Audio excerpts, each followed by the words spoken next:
आज आमर IFFCO MC crop science limited जोटा इफको चाषी मान सठिक दाम गुणवत्ता पेस्टिसाइड किपरि चाषी पाऊ तेणु 10 वर्ष तले आमर इफको एमसी को प्रतिष्ठा करा जायतला। आज हूँ तार 10तम फाउंडेशन डे से आनुकूल्य आम चाषी भाई मान गोटे चाषी भाई सब आलोचना करने गोटे फार्मर्स मीटिंग ऑर्गेनाइज करूँ जो कि पाखापाखि 100 ରୁ 120 जन चाषी भाई आम जोग देते आम चाषी भाई मानक जो फसल कौन कौन जेकोसी रोग लगुच तार निराकरण बाबद आम सब चाषी भाई मान सहित डिस्कसन करूँ।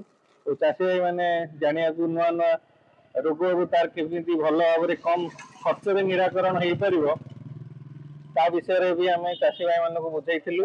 यहाँ प्राय चाषी मान सहित प्राय आम गोटे इंटरएक्टिव सेसन थिला तेणु चाषी भाई मान ता विषय बुझाइलु। ता बाबद आम जो नानो यूरिया नानो डीएपी जोटा नुआ सार आसी जो कम खर्च में चाषी भाई मैंने भल अमल पाई से विषय भी आम चाषी भाई मान सहित आलोचना करूँ।